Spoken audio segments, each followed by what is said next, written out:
grace from God our Father and from Jesus Christ our Lord be with you all. Also with you. I have two songs actually ringing in my ear during this time. Not only that, if you're happy, to clap your hands, that's kind of ringing in my brain right now, but also the song that we have just sung. Because both of us are so relevant to the gospel lesson that we have just read moments ago. So the gospel lesson that we read is usually called the Beatitudes. And that's part of a series of sermons that Jesus preached on a mountain, according to the book of Micah. And in many ways, this segment of this passage is really important because it sets the tone about what other sermons, the other sermons that Jesus is about to preach, and we will hear about them in the subsequent weeks. So what is this sermon about? What is this beatitude about? How is it relevant to us in our lives? Two things that I think is important as we start before we get into the content of the beatitude, the blessings, or the 8 blessings. But first of all, the obvious part is it's about the kingdom of God, or the kingdom of heavens. We've heard a lot of kingdom of God and kingdom of heavens this morning. Choirs sing about it. We have the sermon hymns, and then also the children's sermon. So what is the kingdom of God, or the kingdom of heaven, or heavens? This is a rather complicated concept in our Christian understanding, and in fact, each of the gospel lessons explain the kingdom of God slightly differently. However, in general terms, what we could say is, on one hand, the kingdom of God is something about the future. On the other hand, it's also something about the present. Let me unpack that just a little bit. When we talk about the kingdom of God, it's about the realm or sovereignty of God. After the kingdom of humans, the kingdom as we know it here today will end. When Christ comes here to judge heaven and earth, and then we have new heaven and earth, and that is the new kingdom. That is the kingdom of God. And of course, as Christians, we believe that we ourselves, as well as those who have deceased, who have passed on before us, will go to heaven, will be part of the kingdom of heaven after we pass through life from this end of eternity to the next. That's part of it. But don't think that the kingdom of God is only about the future. It's about our presence as well. Because the kingdom of God, the best way to translate it is not just kingdom, because kingdom sometimes denotes time and place and space and whatnot. The kingdom really is the realm, the era, the influence, the presence, and the dominion. I don't know the words to say, maybe you can help me out. It's about all that big things that belongs to God. That kingdom, that era, is already here, not fully here, until Christians understanding, until the kingdom as we know it comes to pass, but it's already here.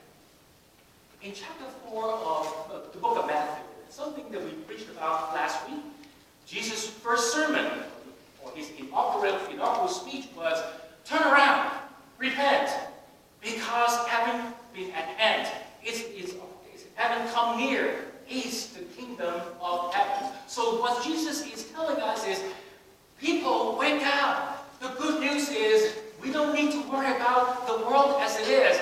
The world now is filled with joy, but also sorrow. But however, God's kingdom is very near. And sometimes God's kingdom breaks into our own kingdom and gives us hope and gives us joy.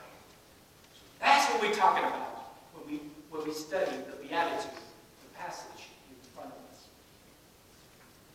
But a second thing is just as important. That is, what Jesus communicates to us is the vision about God's kingdom. The vision thing. We talked about it many times before. 2015 and 2016, we had a very contentious election season. And more than, I think, 20 people shared his or her vision to America. One person won.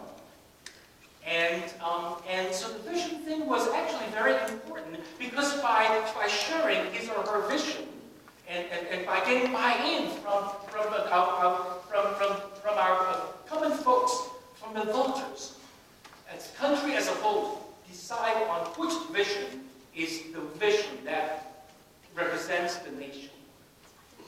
Again, in the last week, and many of us have read about President Trump's action of signing a lot of executive orders. And one thing I learned is that's very common. Presidents, all presidents, Democrats and Republicans, did that the very first couple of weeks of their presidencies. They signed executive orders, and depending on which party came into power, they usually tried to deny some of the priorities of the previous administration. That's part of our political system, like it or not. And then in many ways, you can say that President Trump was true to his words. He's promised a lot of things in his vision, and now he's using executive order to support and to tell his supporters and even the whole country that he is fulfilling his promises. Of course, if we support all of that vision, we would say, go ahead, that's great. But if you do not support it as citizens, we also should use whatever means that we have to voice our disagreement, to find new solutions for the nation. However, no matter what we do, whether we support our president or disagree with the president, when we critique policies, and practices of our nation, and even of our organization that we belong, or even our church, we need to base our critique on something.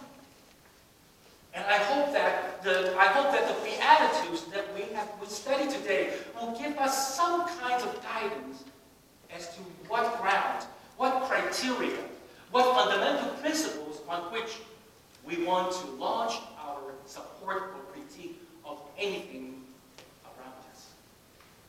So the vision thing is extremely important. So then we should get to study about the vision that Jesus has shared about the kingdom. What is that vision? In the Beatitude that we read about, there are 8 blessings. I have read many things over the weekend, over the last week, and the more I read, the more I'm confused. So needless to say, there are many different interpretations of how we should understand and read those 8 blessings. For me, the easiest way to understand is to divide the 8 blessings into 2 parts. First 4 and then the second 4. One of the interesting things I was told was biblical scholars, these guys work hard. They count words. But one thing, if you look at the first 4 and then the second 4, the Greek, they have the same number of Greek words. That is, the first 4 use up 24 Greek words, and the latter 4th, again, also have 24 words. So Matthew spent a lot of time put together this passage and do it in a way that is very, very meticulous and artful. So what are the first 4s and what are the second 4? To me, the first half really have to have its focus on people who are suffering. So we're talking about those who are poor in spirit, those who are meek, meaning that those who are not very strong, those who could not stand up for themselves, and those who are grieving, those who are mourning, and then also those who are hungry and thirsty for righteousness and justice. Probably Matthew is referring to people who have been denied of their justice. So these people are suffering. And Jesus' word is, blessed are those people. But then the second half is just as important. The second half, to me, are people who try to do something to alleviate the suffering of the first 4. So we have the peacemaker, people who try to bring people together. We have those whose hearts not cluttered with lust and power, who have some purity in their hearts. And then we have people who are actually executed for the action of justice. And then we also have people who are merciful, who have compassion for others. So the first 4, Jesus says, these people will be blessed. And then the second, fourth, likewise. These people who try to do something for those who are lost and in pain, and they will be blessed. It's not all good and common sense, isn't it? But to me, what is interesting is not only look at the list, but look at who has made the list, but look at who did not make the list. Well, the first part is obvious. Those who are blessed are not the rich and famous. They are not the most accomplished people in our society. So those of us who do not feel that we are not quite, on the top 1%, don't feel too bad. We are those whom God said we're blessed. Well, you are. I'm sure you're blessed too, but that's in a different place.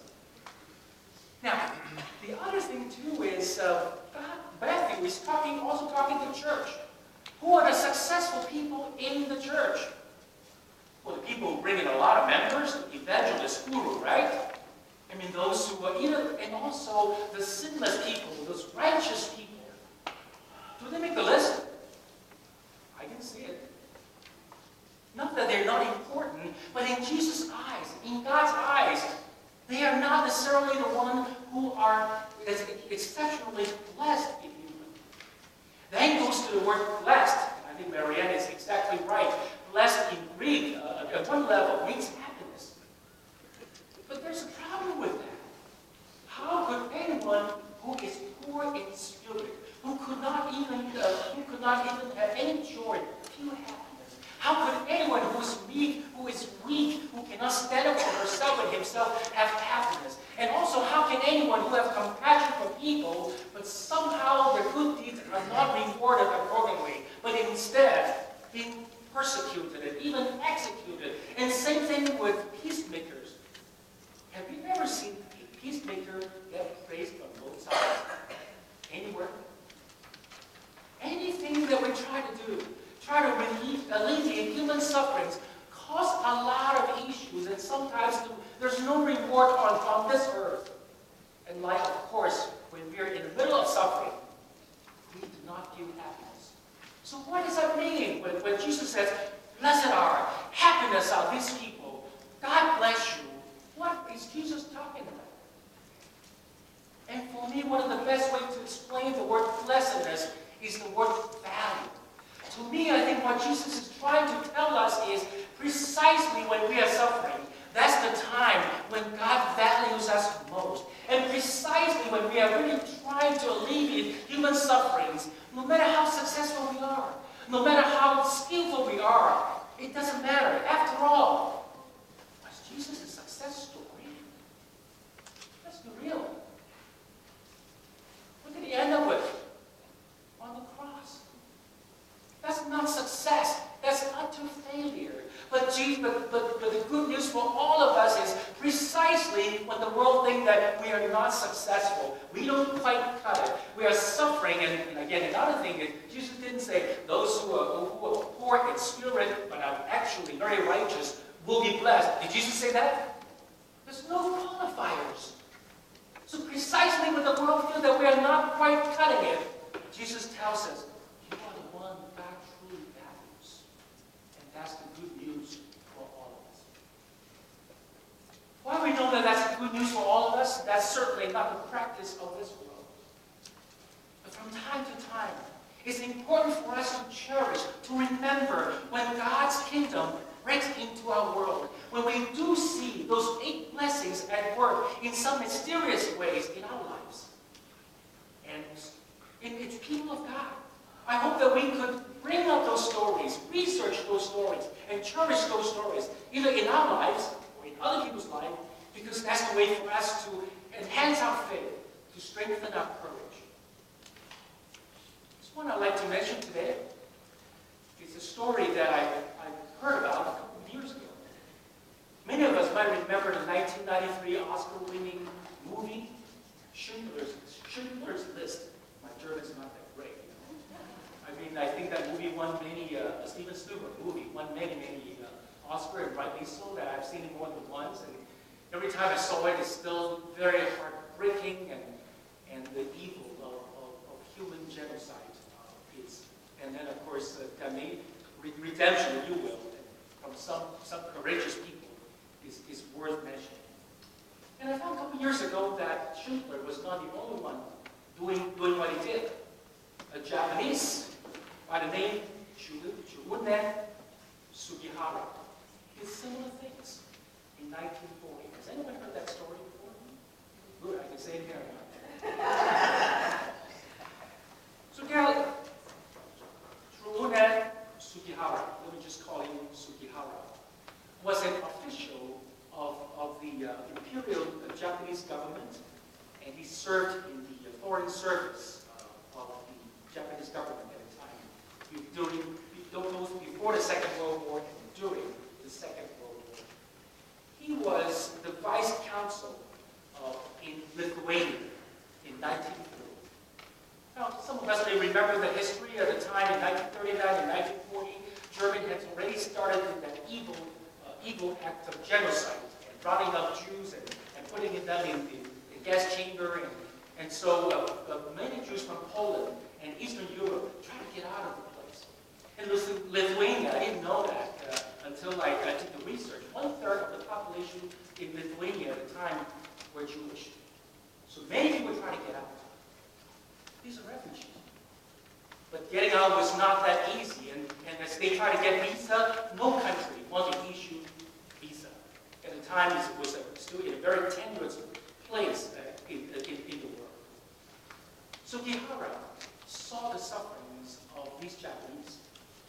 And so what he did was something really amazing. At first, he tried to ask for permission from the high officials. After all, he was not a high-level official. He was a low-level diplomat. He tried to ask the power to see that he could issue more passports.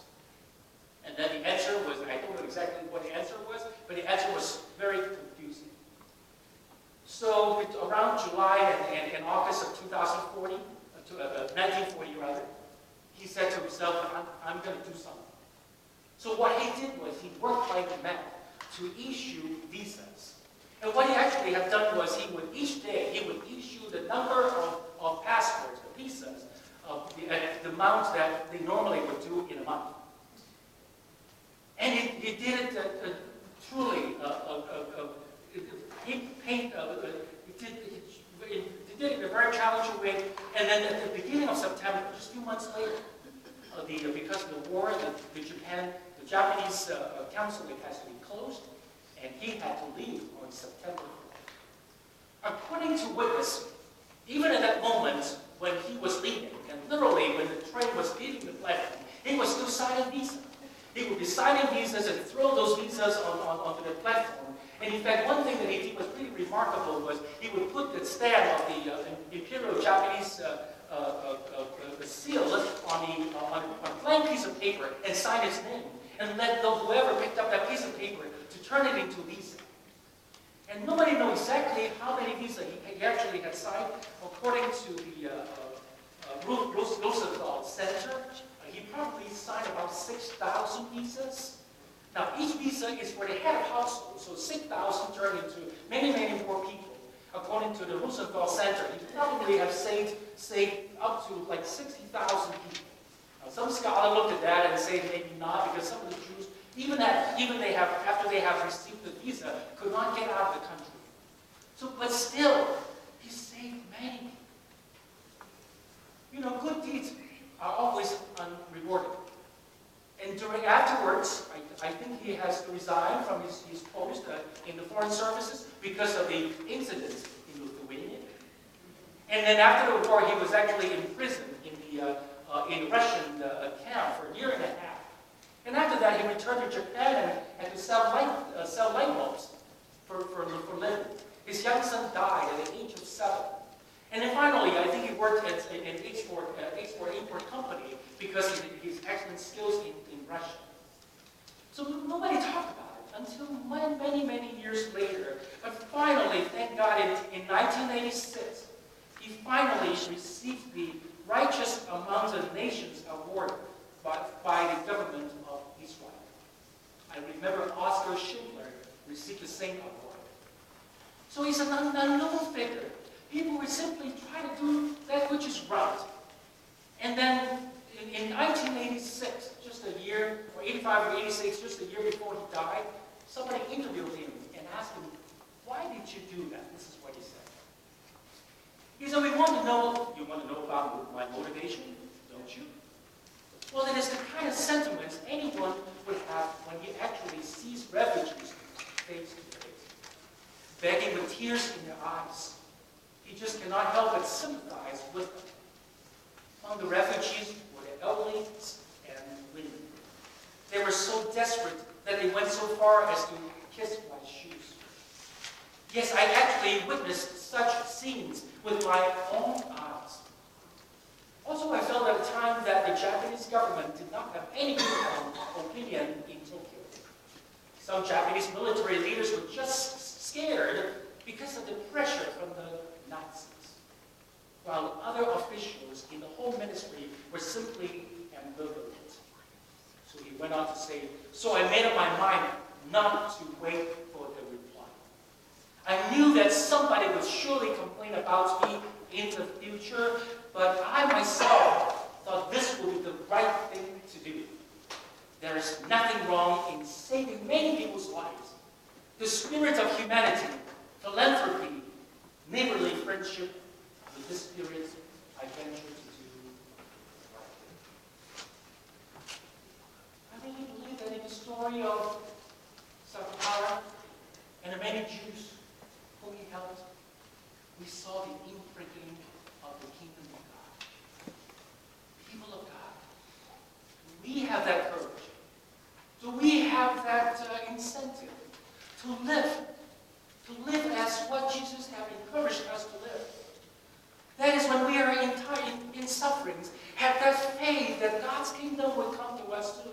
But also, when we witness others' sufferings, we would have the courage to do what needs to be done, so that God's kingdom could be inbreaking in our own world.